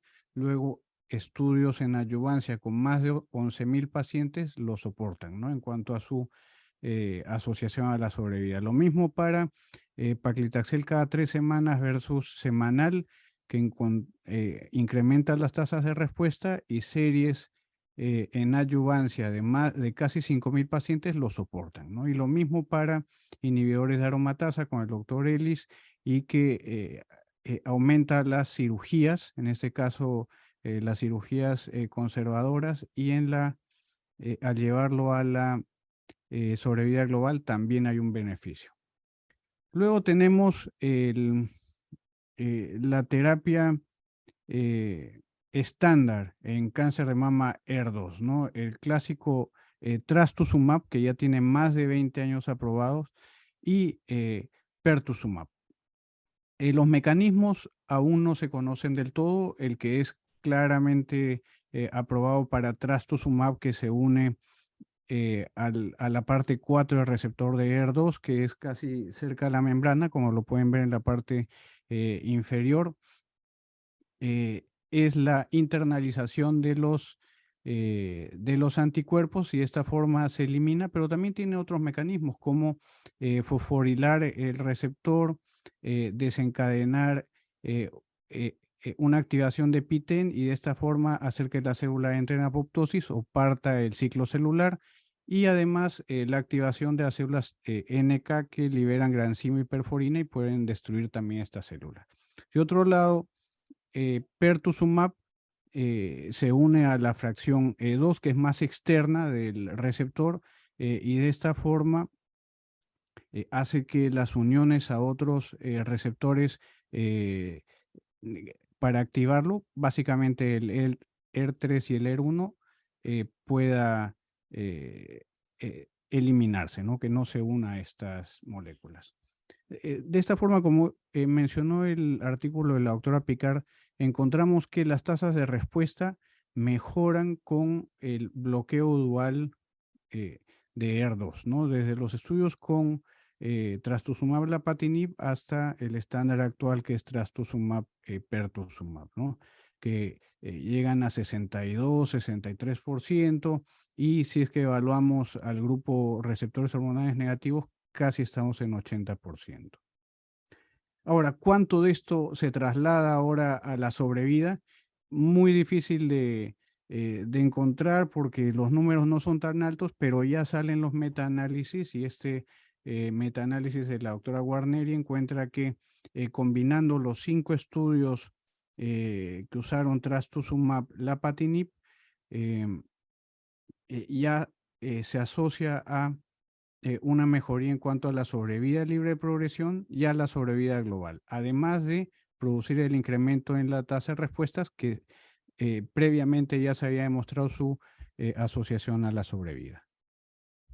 Pasamos ahora a la terapia estándar. No son solo 2 estudios los que nos indican el uso de trastuzumab y pertuzumab, como los vamos a ver posteriormente, pero básicamente son 2 o 3 estudios que son los más conocidos, ¿no? El primer estudio, el NeoSphere, pacientes con cáncer de mama HER2 positivos, al menos más de 2 centímetros de diámetro y un N1, un N positivo. 4 ciclos de trastuzumab paclitaxel, trastuzumab paclitaxel pertuzumab, trastuzumab pertuzumab o paclitaxel pertuzumab. Y luego de la cirugía tenían un reposo del biológico porque recibían las antraciclinas y luego retomaban el biológico. El objetivo primario de este estudio era la respuesta a patología completa. Y el estudio Trifaena, también un estudio fase 2, pero dirigido a la seguridad cardíaca, pero el diseño muy interesante que incluía el brazo sin antraciclinas, que es el tercero, el caroplatino, docetaxel, trastuzumab, pertuzumab, todo era por 6 ciclos. Antraciclinas por 3 ciclos, a diferencia del Berenice que lo vamos a mencionar después, y luego los taxanos o directo taxano y platino por 6 ciclos. El objetivo era seguridad cardíaca. Este estudio, el primero, el NeoSphere, encuentra un incremento en las tasas de respuesta patológica completa hasta el 45.8%, encuentra una actualización después de 5 años de seguimiento, que las tasas de respuesta patológica completa se asocian a una mejor sobrevida. Hay una tendencia a que los pacientes que reciben la dupleta tengan un mayor sobrevida libre de progresión que los otros grupos, ¿no? El estudio Trifaena, por otro lado, también encuentra que el agregar trastuzumab mejora las tasas de respuesta y encuentran que evitando utilizar la antraciclina tiene una igual tasa de respuesta que los otros grupos, ¿no? Siempre el grupo que es receptores hormonales negativos es el que alcanza más altas tasas de respuesta. Finalmente, dentro de los estudios más conocidos tenemos el estudio Christine, que comparó este mismo estudio que acabamos de mencionar, este esquema que acabamos de mencionar, caroplatino, docetaxel, trastuzumab, pertuzumab, por 6 ciclos versus TDM1 más pertuzumab, ¿no? Y encuentra que sigue siendo el estándar caroplatino, docetaxel, trastuzumab, pertuzumab, con una tasa de respuestas completas patológicas que se acercan bastante al 60%, ¿no? Inclusive cuando hacen el análisis posterior encuentran que tiene menores tasas de recurrencia previo a la cirugía, 6.7 versus 0%, y la respuesta patológica completa siempre se asocia a una mejor sobrevida libre de progresión en los pacientes, ¿no? Los pacientes que eran operados y alcanzaban respuestas patológicas completas, no importaba cuál de los esquemas habían recibido, tenían una sobrevida libre de progresión muy buena. Luego vamos a pasar a un par de estudios más súper interesantes y que terminan de consolidar el uso de la terapia dual anti-HER2. Tenemos el estudio Berenice, un estudio fase 2 que bien buscaba la seguridad cardíaca, dosis densa de AC o FEC cada 3 semanas por 4, taxano más pertuzumab, trastuzumab o docetaxel, y las tasas de respuesta patológica bastante parecidas a las previamente mencionadas, ¿no? En 60%. El grupo que es receptores hormonales negativos siempre lo tiene más alto. Encuentran además que el grupo que es HER2 enriquecido, el estudio Berenice, por PAN50 tiene mayores tasas de respuesta patológica que casi llegan al 80%. Tenemos el estudio PEONI, un estudio que de arranque da al paciente taxano, trastuzumab y pertuzumab. Luego el paciente se opera y luego hace un stop para recibir la antraciclina y luego pasa al mantenimiento. Encuentra también que las tasas de respuesta patológica son muy altas, estamos llegando nuevamente cerca del 50%. Encuentra además que todas las poblaciones se benefician, pero siempre el beneficio es mayor cuando la enfermedad no es tan avanzada, tan voluminosa, ¿no? Si es que lo pueden ver. Receptores hormonales negativos, realmente es espectacular la tasa de respuestas a la dupleta. Acá tenemos ganglios linfáticos positivos versus negativos. La tasa de respuestas en ganglios negativos es muy, muy alta. Finalmente tenemos el estudio Federica, que hace el reemplazo de ambas moléculas intravenosas al subcutáneo, ¿no? A Fesgo. Encuentran que utilizar Fesgo, la combinación de trastuzumab, pertuzumab subcutáneo, con la dosis de ataque y luego el mantenimiento, logra al 7º ciclo de tratamiento neoadyuvante niveles sanguíneos superiores a la vía intravenosa, ¿no? Realmente es bastante segura y cuando vemos las tasas de respuesta son calcadas, 59% para ambos grupos, para el intravenoso y para el subcutáneo. O sea, podemos utilizarlos con toda seguridad. Un estudio más cercano solo probablemente es para diseñar teorías, ¿no? Es el estudio presentado por la doctora Harbeck en el año 2020, el ADAPT, que son pacientes HER2 positivos, receptores hormonales positivos, ninguno recibe quimioterapia, unos reciben en neoadyuvancia TDM1, luego TDM1 más terapia endocrina, luego trastuzumab terapia endocrina y TDM1 siempre tiene una tasa de respuestas patológicas más alta en este escenario, ¿no? De solo trastuzumab. Tenemos el estudio Pamela, un estudio que también fue diseñado para responder varias preguntas que había rondando y que es solo trastuzumab más lapatinib sin quimioterapia y encuentra que el grupo que es HER2 enriquecido son los que más responden a esta terapia. Y ahora pasamos a los estudios de biomarcadores, ¿no?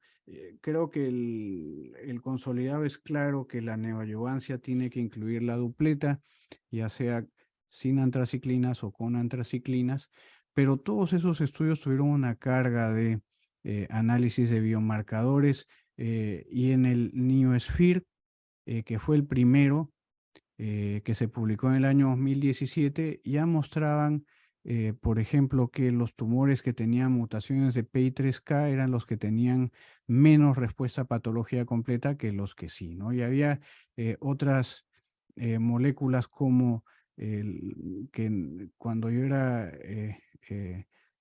residente con el doctor Gómez, está surgiendo, que era la idea de que el HER2 truncado no respondía a la terapia con terapia anti-HER2, pero este estudio NeoSphere no encuentra, no le da soporte a que el receptor truncado sea más débil en cuanto a la respuesta. Luego tenemos este estudio que recién fue publicado, en el que participó el grupo de la doctora Serena Di Cosimo, y que encuentra que aquellos casos que acumulan TIL y tienen una variación en cuanto a la densidad de las células malignas que reducen solo al día 14, son los que más responden a la dupleta de trastuzumab-pertuzumab. Un estudio que se basó en los casos del estudio del ensayo clínico NeoAlto. Luego tenemos nuevamente el grupo de la doctora Di Cosimo analizando ahora las muestras de NeoAlto con una firma genética relacionada al sistema inmune y encuentran que esta firma que se llama el AIS puede predecir los pacientes que van a responder a trastuzumab con una diferencia de 41.7% para respuesta patológica cuando la tiene y cuando no la tiene 9.8% de respuestas patológicas completas. Incluye un grupo de células B, de receptores células B. Y este estudio que está bastante en boga ahora, que es la firma recientemente aprobada por FDA del doctor Alex Pratt, que combinan 27 genes en dos grupos distintos, uno para adyuvancia, en el cual la combinación de factores clínicos más un grupo de genes puede predecir la sobrevida de los pacientes, bastante similar a lo que es Oncotype en los ER2 negativos, receptores hormonales positivos. En este caso, en los ER2 positivos, combinando una firma inmune más luminal, más proliferación, más características clínicas, predice. Y para respuesta patológica completa, combinando inmune más los niveles de ER2 por expresión de genes, más proliferación, puede predecir la respuesta patológica completa.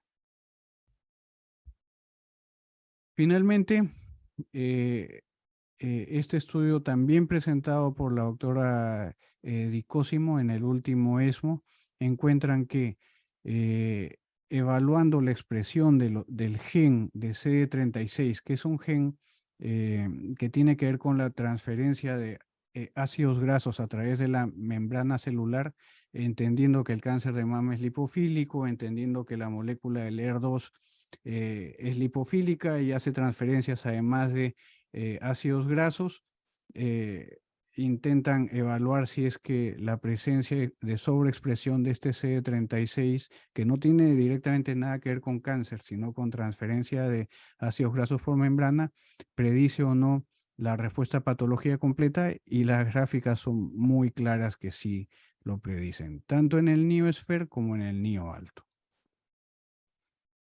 Ahora, tenemos otros marcadores también que lo mostraba el estudio Christine, ¿no? Que comparaba trastuzumab, pertuzumab, carboplatino, docetaxel versus TDM1 pertuzumab, y que mostraba que el uso de quimioterapia más la terapia dual era mejor.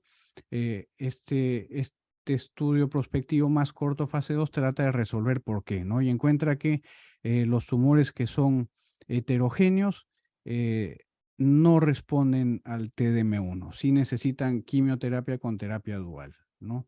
Como lo pueden ver acá. 0 en los heterogéneos, y en los no heterogéneos sí hay tasas de respuesta patológica completa, y aquí unos ejemplos de cómo se clasifica, ¿no? Cuando hay una expresión de ER2 en más de 5 y menos del 50% de las células. El estudio que mencioné la doctora Harbeck también tiene biomarcadores, el cual compara TDM1 más hormonoterapia versus trastuzumab hormonoterapia, y encuentra que los tumores que no responden a trastuzumab son aquellos que tienen mutaciones de PI3 quinasa. Finalmente, quería llevarlos a que las imágenes también nos van a predecir qué paciente está haciendo respuesta patológica completa, ¿no? Y la resonancia tomada en forma temprana lo puede predecir en los casos que son ER2 positivos y triples negativos. Evaluándolo de la forma como lo hacen comúnmente los radiólogos, si es que la retracción del tumor es concéntrica, nodular y mixta, la que es más sencilla de evaluar es la concéntrica, en la cual el tumor se va retrayendo hasta desaparecer. En ese escenario, el estudio PERGAIN, que recientemente ha sido publicado nuevamente, el cual administra a los pacientes solo trastuzumab, pertuzumab versus trastuzumab, pertuzumab, carboplatino o docetaxel, hace un PET scan a solo 2 ciclos, ya sea de biológicos más menos quimioterapia.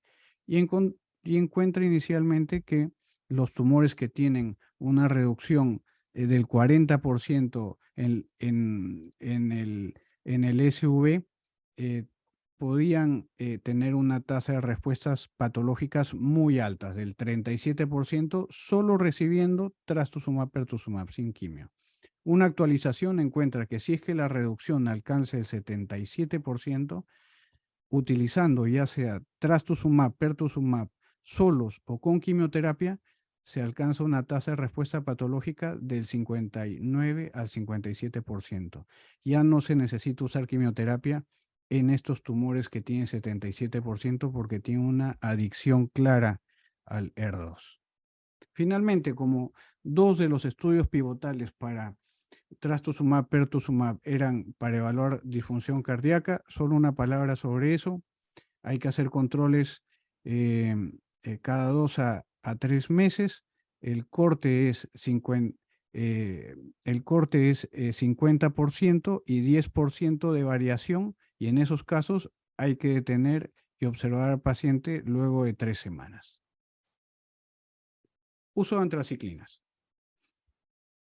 El estudio TRAIN-2, un estudio, una secuencia de neoadyuvancia bastante larga, son 9 ciclos de quimioterapia, 64% eran ganglios positivos, receptores hormonales negativos 42%, encontró que utilizando solo platino, carboplatino, trastuzumab, pertuzumab, se obtenía la misma respuesta que si es que se agregaba a esto las antraciclinas con FIC, ¿no? Tasas de respuesta en ambos grupos utilizando o no la antraciclina era el 67%. No había diferencias en cuanto a la sobrevida, y es más, en los casos ganglios N2, N3 clínicos, sin el uso de antraciclina, las curvas van hacia arriba. Entonces, estos dos estudios encuentran que los resultados a largo tiempo son similares utilizando o no utilizando las antraciclinas, inclusive en los pacientes de alto riesgo, con menos toxicidad cardíaca. Finalmente, la enfermedad residual. El estudio de los alemanes, ¿no?, que es presentado por la doctora Harbeck.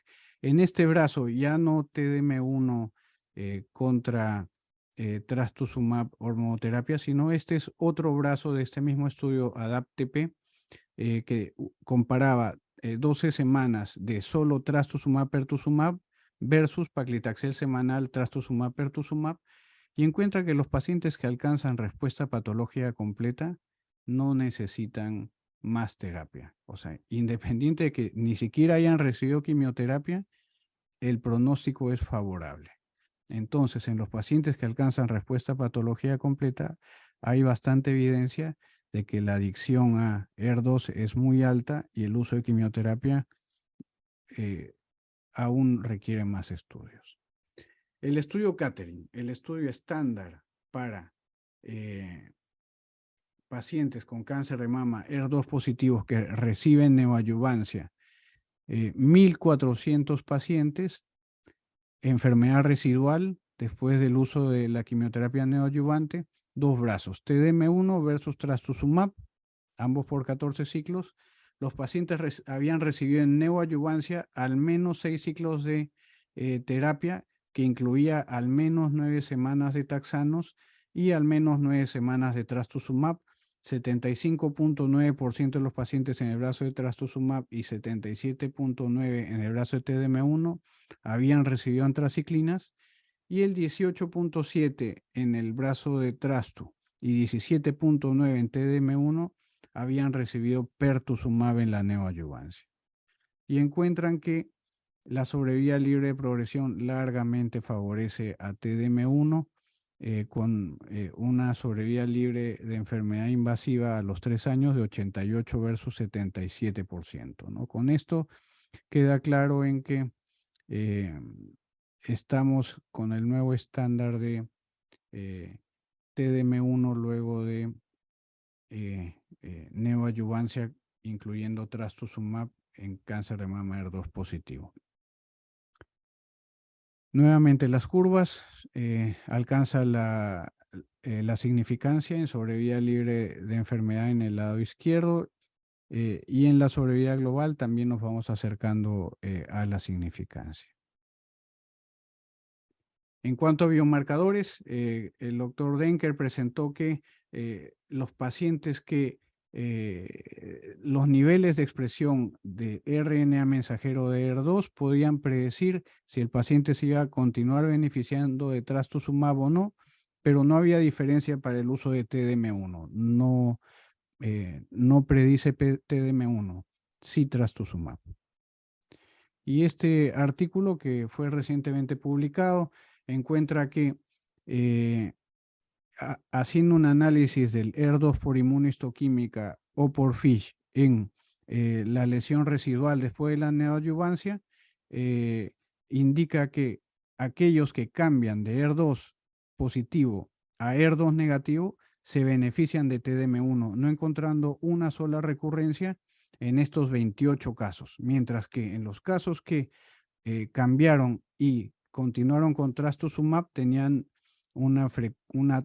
de 42 casos, 11 casos tuvieron recurrencia de enfermedad, 26.2 con el uso de trastuzumab.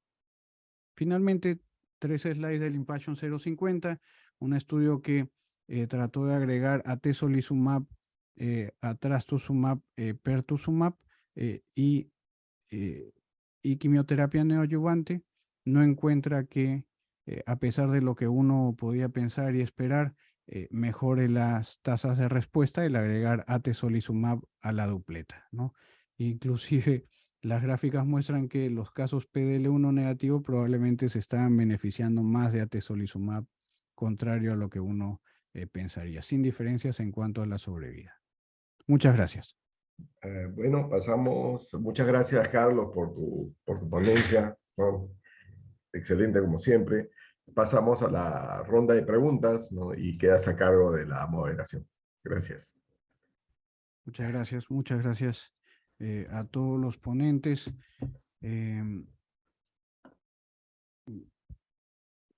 Vamos a ver si es que había una pregunta. Creo que no. Había una pregunta, Carlos. Sí, pero ya En no. relación. Sí, porque yo creo que había puesto algo. Aquí está. Sí, en relación a la... API3 quinasa. Exacto. ¿Sería útil ofrecerle algún tratamiento dirigido? No sé. Doctor Petracci, ¿qué opina usted? Hoy en día el estándar de evaluación de PI3K es en cáncer de mama metastásico localmente avanzado no resecable de receptor hormonal positivo.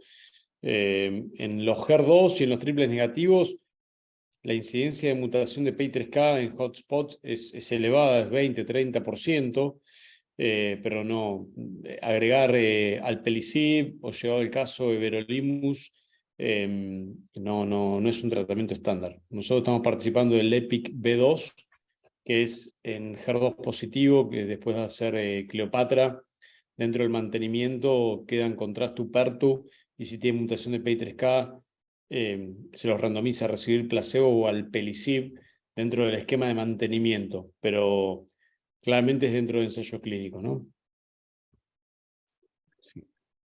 Silvia, en relación a la charla, el uso de olaparib en la enfermedad metastásica, ¿qué tan cercano lo estamos utilizando? ¿Qué tan frecuente? ¿Cuál es la población que tú recomendarías testear para el uso de olaparib y en qué línea en enfermedad metastásica? Ahora, la presentación ha sido de enfermedad temprana, ¿no? Yo creo que bueno, no creo, sino que dentro del estándar de que pedir un test de mutación está toda paciente con cáncer de mama triple negativo, más aún si tiene menos de 50 años o si tiene algún familiar, no sé, el doctor Petracci también puede ir a corregir, ¿no? O que tenga alguna historia familiar previa, personal o historia familiar. Ahora, las aprobaciones en enfermedad metastásica no creo que han sido tan exitosas como la de enfermedad temprana, están indicadas para segunda, terceras líneas de tratamiento, ¿no? No sé si existiera algún otro dato.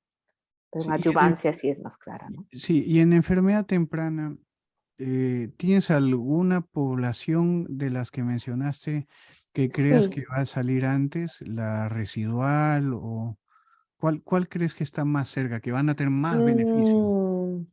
Sí, ahora es importante lo que tú dices, porque cuando se han estudiado las curvas, no han evaluado pues aquellos que recibieron una adyuvancia, enfermedad residual o aquellos que recibieron directamente adyuvancia. O sea, no hay curvas comparativas. Y yo creo, no lo sé, me equivoqué, creo que en la enfermedad residual habría Mm, mayor impacto. sí, No sé, además que doctor Petracci también qué creo, dice, ¿no? Yo creo que es creo que la un FDA poco... como que cada uno crea sus subpoblaciones, ¿no? Y Exacto, nos dice exacto. que la FDA ya no se guía solo de los criterios de inclusión del estudio, sino que hace su subpoblación Exacto, para no es ver fácil. economía Ujú. contra... ¿Qué opina usted, doctor Petracci? Mira, en Argentina la aprobación de la PARIP en adyuvancia tiene menos de un mes. La aprobación fue igual a la de estudio, esto es pacientes de alto riesgo, más de 4 ganglios positivos, enfermedad residual post-neoadyuvancia, independientemente si son triple negativos o receptor hormonal positivo. A mí el único ruido que me hace es que los dos subgrupos que no se beneficiaron fueron los que hicieron platinos en neoadyuvancia y los receptores hormonales positivos. Exacto. Entonces, que eran 21-23%. Lamentablemente, yo creo que no es una... Creo que en la práctica uno no se los puede dar a todos los pacientes. Claramente me veo tentado de utilizar en los triple negativos y el problema es que la rapidez con la cual vos tenés el resultado de BRCA son pacientes que ya habitualmente, hoy en día nosotros tenemos la aprobación de neoadyuvancia con Pembro, entonces todo paciente triple negativo con más de 1 centímetro o 2 centímetros lo podemos poner en neoadyuvancia con pembrolizumab, y si le haces Pembro, le haces platinos. Y durante los primeros 2 meses arrancan antraciclinas, taxanos y Pembro, y ahí es donde vos tenés que tener el dato de si es BRCA mutado o no, porque si es así, yo creo que en la neoadyuvancia no le daría carboplatino, le daría paclitaxel semanal más Pembro, y después, si es BRCA mutado, dejarle adyuvancia con olaparib. La cuestión es que ahí también depende si realmente hoy en día tenemos una deuda que es cómo estratificamos a los pacientes, porque le damos todo a todos, pura y exclusivamente por el tamaño tumoral y el compromiso ganglionar. Entonces, necesitamos hoy en día estratificarlos desde el punto de vista molecular. Y ahí creo, bueno, creo que fue Carlos inicialmente, que habló del iSpike, que es el iSpike 2, y ahora viene el iSpike 2.2, que son 2 estudios que realmente te permiten estratificar a los pacientes en base a MammaPrint, Blueprint, subtipos moleculares, y a su vez a firmas de activación inmune o firmas de activación de vías de reparación del ADN, porque es la única forma de estratificar y de seleccionar a los pacientes que se van a beneficiar francamente de Pembro. Silvia, yo cuando te escuché la presentación me pareció que la adyuvancia con la PARIP mencionabas como 3 meses en la sobrevida o 3% adicional en la sobrevida, y que dudaba si eso era marginal o no. Claro, Eso comparado porque, con no sé, pembrolizumab o con inmunológicos. claro, porque los datos positivos que saca el Olimpia para adyuvancia es en sobrevida libre de enfermedad invasiva y en sobrevida libre de enfermedad, ¿no? Porque cuando uno ve las curvas de la sobrevida global, no sé si me equivoco, Fernando o Carlos, o sea, prácticamente el delta es solo 3. También que es un seguimiento todavía inmaduro, ¿no? Estamos, yo creo que Pero igual más bien se achicaría quizás a mayor seguimiento. no lo sabemos, probablemente sí. Es lo que sucede con todos los estudios, con Sí. Abemaciclib, con TM1, con Claro, la con aprobación, pertu adyuvante, ¿no? porque tienen beneficio absoluto 7, 8%, 9% en sobrevida libre de enfermedad invasiva, pero todavía eso no se traduce en sobrevida global, porque hay muchas variables que impactan en la sobrevida global desde que vos randomizás a los pacientes, y salvo los triples negativos y los HER2, pero después los tumores luminales, el impacto en sobrevida global lo ves a largo plazo. Así que eso es un confundidor. Creo que hoy en día uno tiene que tener en cuenta estas estrategias para pacientes de alto riesgo, ¿no? Y una lástima, por ejemplo, que lo mostrabas vos, el hecho de que hacemos, cómo identificamos a la paciente que realmente necesita pembro en neoadjuvancia, o vas a alcanzar respuestas completas solo con antraciclina, taxanos y platino. ¿A qué paciente con enfermedad residual le dejás pembro adyuvante y a quién no? Las que quedaron en RCB3, esto de que quedaron con enfermedad estable, darles pembro adyuvante no impacta en nada. Entonces, realmente creo que todavía tenemos una cuenta pendiente ahí. Avanzamos un pasito, pero hoy en día le damos pembro a todos, o la pariva a todo el que sea BRCA mutado con alto riesgo clínico patológico, ¿no? Sí, y en el escenario, Fernando, de que no todos los pacientes tienen acceso a la terapia inmune, ¿no? Eribulina, en ¿cuál sería el escenario? Porque tú pones que en primera y segunda línea cada vez cogen más tasas de respuesta y la sobrevida libre de progresión es mayor en estos escenarios. En los casos en los que no tengamos inmunoterapia triple negativo, ¿en qué escenario pondrías la eribulina? ¿Después de qué drogas? Yo creo que hoy en día la mayoría de los tumores triple negativos tratados más o menos en algún centro hospitalario público o privado, con un tumor más de 2 centímetros, en la mayoría de los lugares reciben neoadjuvancia o adjuvancia con antraciclinas y taxanos.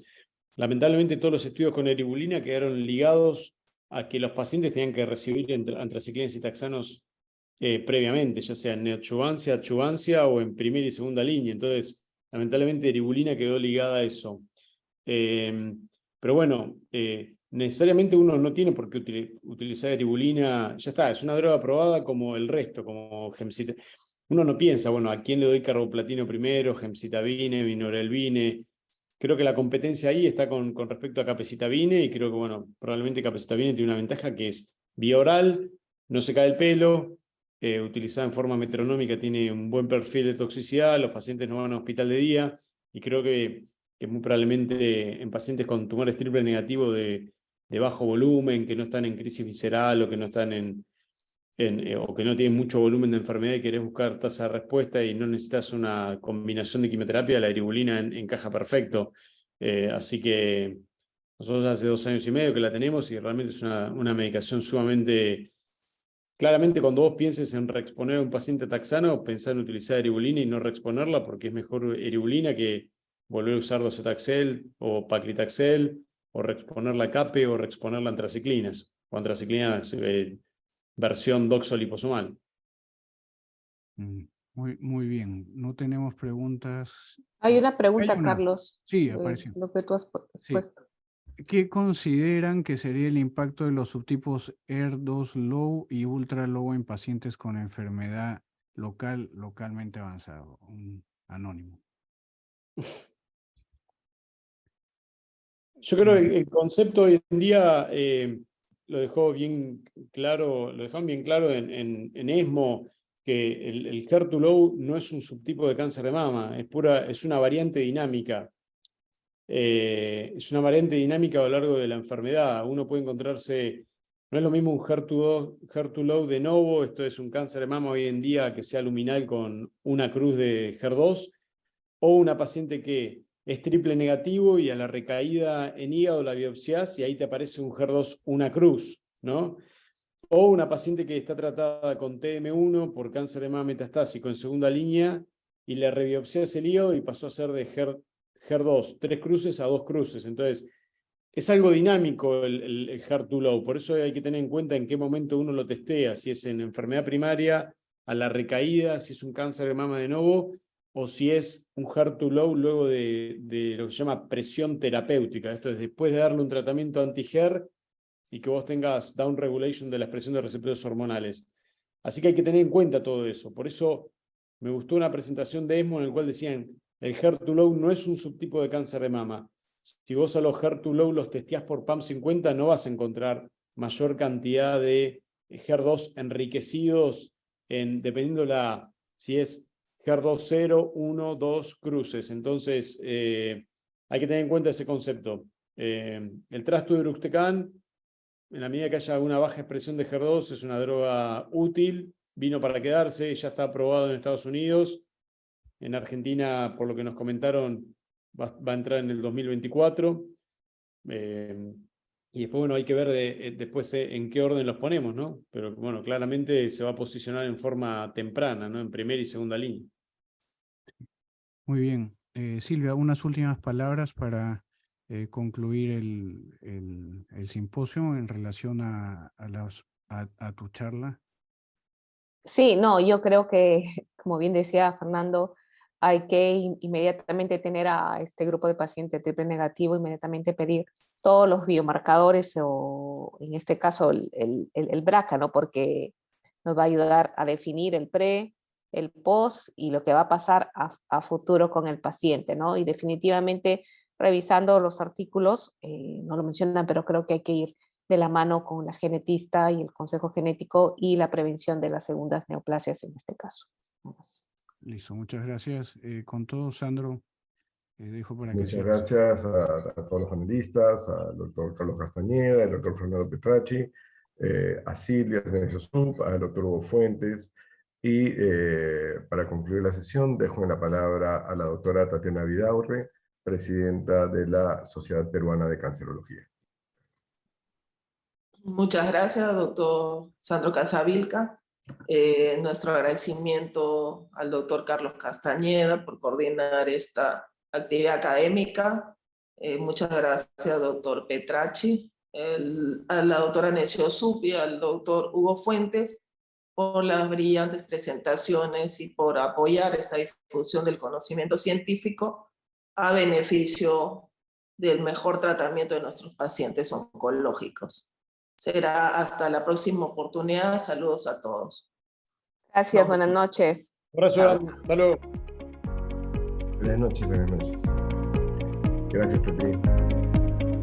Chao.